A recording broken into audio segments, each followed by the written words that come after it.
We are here. We are back for episode 3 recap of season 32 of The Ultimate Fighter. O'Neill, Theo Lander, fresh off the Boston Celtics being handed their 18th banner ever in the NBA Finals last night. Still dedicated enough to be here to watch TUF and to break it down tonight. Theo, how are you doing, my friend? Doing good, Ian. For a long 5.5 years, there's been a dark cloud looming over the city of Boston. No sunshine, no chirping of birds, nothing to be happy about, but we finally dug ourselves out of the hole. We finally brought home a major championship. It feels like it's been forever, but we finally got ourselves out of that one, Ian. And there's no place I'd rather be than right here, right now, breaking down yet another episode on this season of The Ultimate Fighter with you. I absolutely love it, buddy.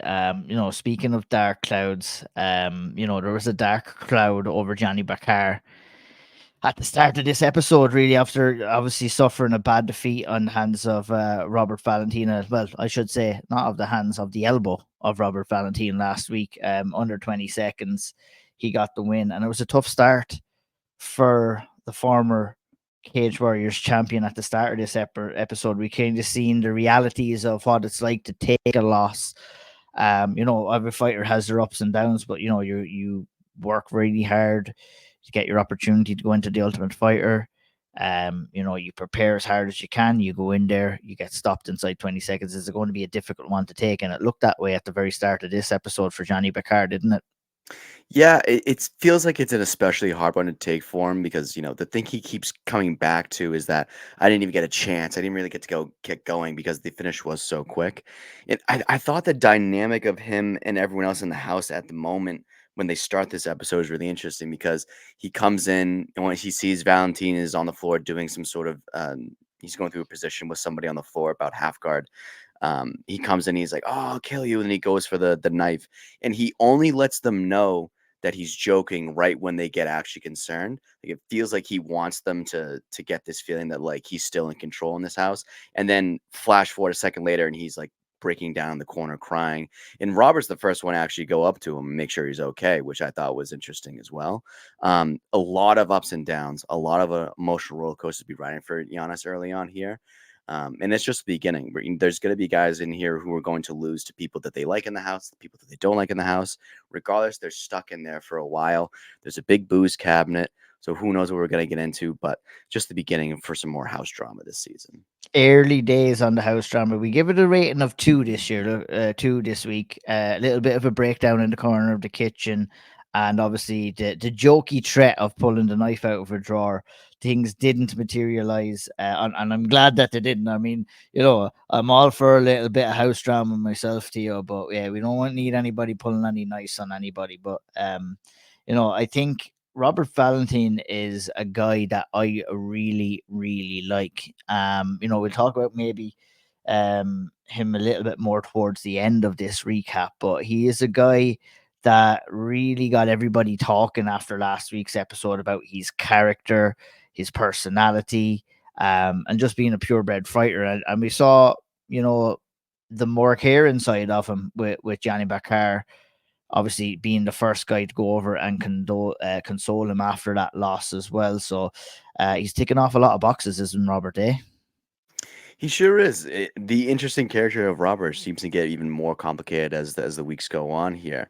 But also, I think the biggest takeaway for his side of the story from this episode was that it feels like the guys really respect him. Like a lot of people started mentioning, oh, like Robert's been really great, like instructional wise. He's been really good, showing me through different techniques, and that's how this episode even starts as well. So I even feel like even though this episode's not really supposed to be about Robert because he wasn't fighting tonight we found out a lot more about him, and it just seems like he's a guy who gets more and more that there's more layers to this guy the more we peel back on him, Ian. Yeah, for sure. Like, and I mean, when you are that kind of character and you do go out there and knock a guy out in under 20 seconds, I mean, yeah, you deserve the spotlight to be shone on you a little bit. We had a lot of kind of, training footage last week. A lot of kind of, yeah, a little bit of house footage, obviously, with Robert sleeping outside.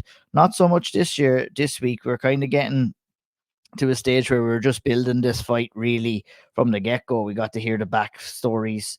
Obviously, this week's is obviously Nathan Fletcher versus Can Alfie, the two featherweights go into action. Can Alfie of Team Grasso, Nathan Fletcher of Team Shevchenko. Um, and yeah, we got a little bit of background of the both fighters. You want to share that with a few guys before we about the guys before we head into actually break down the fight itself? Yeah, Khan in particular is a very interesting guy. He talks about how he had to leave school at a young age due to, homelessness related struggles, and he went on to go talk about his hardships even more. He now lives in Bali with his newlywed wife, and what looks like to be a really nice place. They also have that gym called the Block that he is a BJJ instructor at. But yeah, I was just really impressed with his character because the things that he was talking about, like the struggles that they went through of sleeping in car to car, going from different houses to houses, and also it felt like that it all changed for him once he turned 10 years old. So to have a taste of the life where you don't have those struggles, and then all of a sudden these are new challenges that are presented to you at such a young age. That's the type of thing that's going to mold you into a different, harder type of person that you just aren't going to get otherwise. So yeah, it felt like we sort of understood why Khan is the way that he is. We sort of got to look under the hood to see what makes him tick. But yeah, fascinating backstory for this guy. When you're looking at backstories, does that kind of bowed into how you think a fight may go and these I asked this and I kind of know the answer to it. I mean, it shouldn't really, we've seen some great stories and some fighters who haven't gone well, but something when I was listening to his backstory tonight, it was like, yeah, this, same as what you're saying, like this guy is made of something, this guy's been through some shit. And when you have that test of wills in life, I think when you go into the Ultimate Fighter, it's almost like an escape for a guy like Can Alfie, and that's what the feeling that I definitely got ahead of this fight too. For Nathan Fletcher, obviously, we go ahead if you have anything to say about that. Yeah, I was just gonna say real quick, like, I don't think it's something that you should take into too much of a factor when you're looking at like, oh, is this guy gonna do well? Well, what was his upbringing like? Stuff like that. I think you should treat it more as an X factor. Whereas, like, I look at him like Sean Strickland, for an example, is a guy who, many people describe him as a very tortured soul. Like he had a very dark upbringing, went through a lot of difficult things in the household, and then he has this outlet that he finds at the gym, and it's sort of a way for him to get stuff out of him. Alex Pereira is a guy who came up from a very tough upbringing. He was an alcoholic at a very young age as well. Then, of course, was able to find kickboxing, put his energy into that. So stuff like that, I think sometimes can give you a better picture of the actual character you're dealing with. But there's so many things that happen in fights. It's hard to just say, oh, well, if this guy has a tougher upbringing, then maybe he's got this ace up the No, sleeve. But that's a very fair assessment, yeah, and I would feel the same, even though I brought it up, but it's good topic of conversation. That being said, we saw the spotlight shone on Next Gen in Liverpool. Obviously, Nathan Fletcher fighting out of Next Gen, home of Paddy Pimblett, home of Molly McCann, home of also Luke Riley, who's going to be performing this year on the Dana White's Contender Series as well. So, lots and lots of interest coming out of Next Gen in Liverpool as well. Obviously we were familiar with Nathan Fletcher's backstory as well. Obviously, fought up through the rankings in Cage Warriors, lost the title shot to Dominic Wooding, but ever since that has come back, being on a good win, good finish rate, has really kind of rounded off his game. Did you learn anything more about Nathan Fletcher, maybe that we might have not known, or maybe you might not have not known heading into this? There wasn't too much. I mean, in comparison to Alfie's, which was a pretty extreme backstory. Nathan Fletcher's was really, coming from a working class background, coming in just working hard to get to where he is today. Really, yeah, no, Nate was one of the guys that I knew more about than anyone else in the cast before this season started. So this really was more about me learning about Ulfi. But Nate Fletcher is like a stereotypical like Liverpool guy who comes from a blue collar working class background. Takes that into his work ethic as well when he goes into the gym. Trains with Molly and Patty, and they had a good cameo as well during this. But yeah, no, not much that I learned about Nate Fletcher, but I did think it was interesting that they kept billing him as this finisher, this guy with a high finishing rate, finishes. It was like the one key phrase they kept bringing up, which is true. But I just thought it was interesting because there's so many other ways they could have gone with the story of Nate Fletcher. But it just felt like we got like a really good Cage Warriors highlight reel for a few minutes, and they just kept telling, "Oh, this guy's a finisher. He's going to finish everyone," and the fight didn't go the way they went. we got Brad Wharton, unbelievable there. Shout out to Brad, in the build up to Nate's fight, who mentioned he spent some days as a janitor after leaving university as well. So pretty cool to hear him say that. The fight itself, obviously, yeah, we'll get into that in a second. Heading into the fight, where did your confidence lie? Obviously, you had high hopes for Nathan Fletcher coming in here. Obviously, Alfie told his story. It was a very well matched fight, I'll tell you that. Both guys, were similar enough in styles, looking at the highlights of them. Both looking to try and push a pace and finish as well. Who were you leaning towards before the fight kicked off? I was definitely leaning more towards Nathan. I had said before that Nathan was my pick to win the tournament in his weight class. I just thought that he had more dynamic areas to go in his fight game as opposed to Khan. I thought that he would have a more clear advantage on the ground, and I thought he could hang around on the feet, and it wouldn't be really an issue for him. I just saw him as a guy who was more comfortable everywhere the fight went, who I had ranked higher before. So I had thought that he would maybe struggle a little bit on the feet before getting the takedown, but I still thought he would win comfortably in this fight. Yeah, it was going to be interesting. Obviously, Team Grasso emphasizing Nathan's boxing. Obviously, his willingness to kind of take the back as well, heading in there was going to be a danger. Um, Getting into round one, let's get into the fight itself. Both started off the fight happy to exchange in boxing range early, exchanged a few calf kicks as well.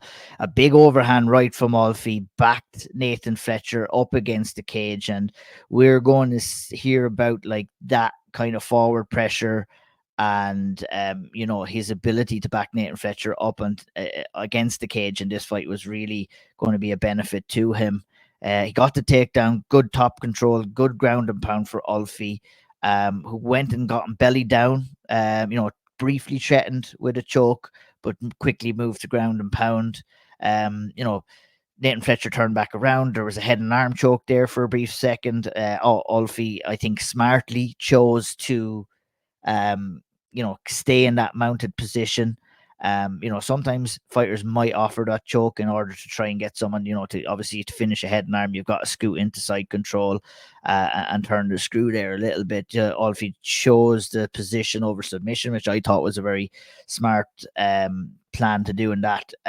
Did get a good hip escape, did Nathan Fletcher. Shot over for a single leg, got the fight to the feet, 8-2 knees on the feet for his troubles, and that wrapped up the round. Before I give my score in the round, I think it's pretty obvious in the background. Anything that you noticed in round one, I'll just want to say it, which was a clear 10-9 for Alfie for me, to be honest. Yeah, very clear 10-9 for Alfie. I mean, this was an eye-opening round for me because I was surprised by Alfie's ability to control Nate on the ground. I thought even if you were to get Nate on his back, that he would be able to shrimp up more effectively and get up to the feet, which he eventually did do. But it was just a little bit too late in the round for him to actually do anything effective after that to actually score to win the round. But after seeing that, I thought to myself, well, if I rate Khan as a guy who has an advantage over Nathan on the feet, and now we've just seen in one round that he can also beat him on the ground as well, Nate Fletcher is going to be in trouble here. So round one was a surprise for me, but like yourself, I did have it as a clear 10-9 for Alfie. And I knew coming into the second that Nate was going to have to come out like a bat out of hell. He was, and that's what Shevchenko was calling for in the corner too. More punching as well. It seemed that throughout this fight that Nathan Fletcher seemed to be rushing a lot of his positions an awful lot, and I think Alfie's calmness in round one in those certain positions kind of secured him better. And in round two as well, obviously Shevchenko called Fletcher to push forward with his strikes, and that's exactly what he did. But it was Alfie that was winning the foot battle, and he again pressured Fletcher back to the cage and got the takedown again. He took the back of Fletcher, turned out of it and then got back to his feet and pressured forward with punches again. Once again, at that moment, Theo, I don't know how you think. I say to myself when I'm watching that, okay, reset, take a breath, find your feet, find your range, and let's land some more punches on the feet as well. But he pushed forward, landed more punches, but ended up getting taken down again. He just rushed it a little bit too much. Alfie landed some small damage when the fight hit the mat again. A lovely, nice rolling escape from Fletcher, who pushed the action, landed a couple of shots. Got the fight down, and at this stage, this was halfway through round two. I was thinking, Alfie is looking tired here. and he's looking like he's a little bit weary at the pace that's being set. And was finally felt at this stage that Fletcher was growing into the fight for me halfway through round 2. But once again, rushed the back take, rushed the rear naked choke attempt. I think he tried to lock in that rear naked choke attempt, did Fletcher, before securing the back position. That cost him, got reversed, got shook off. And that mistake, I think, cost him the round and cost him the fight, to be honest. It was that moment there. I think he needed control and he needed some damage at that time. Ended up getting reversed, finished on bottom. Alfie finished on top, in control and landing damage.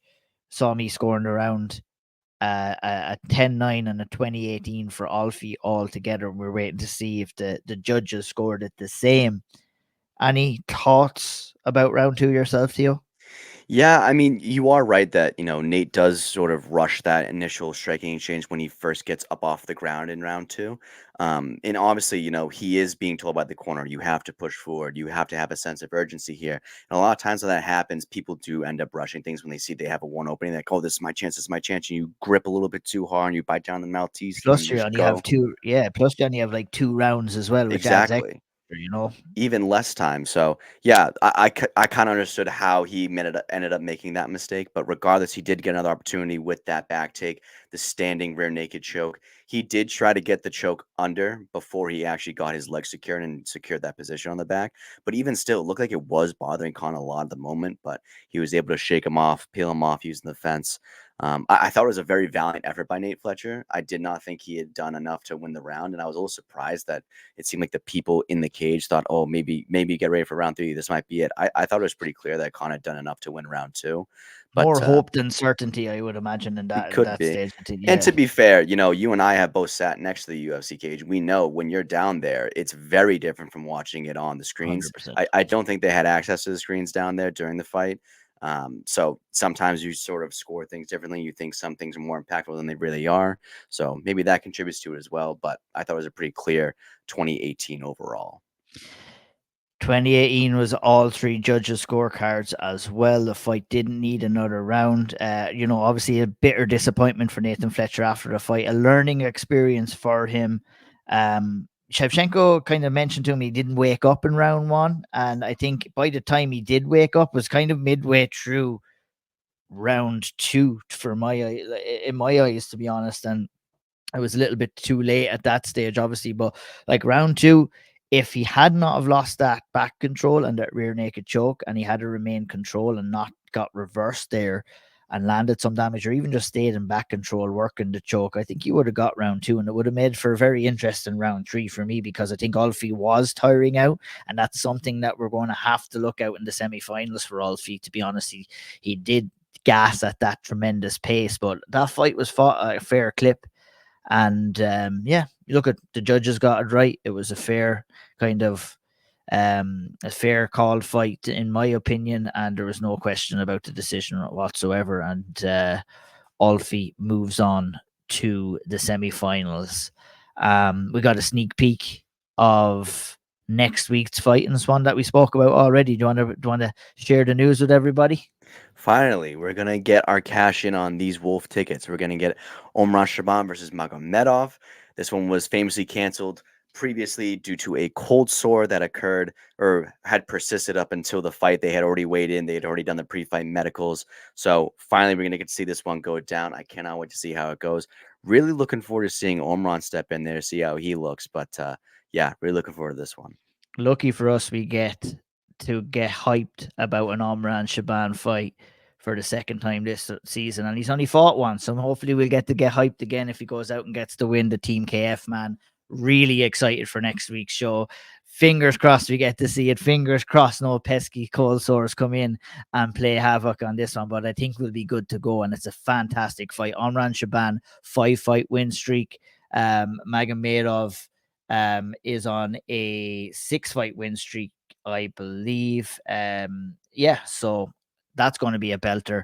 Tune in next week. We'll break down that fight and the series down and the episode 4 recap. For Theo Lander, I was Ian O'Neill. Take care, folks.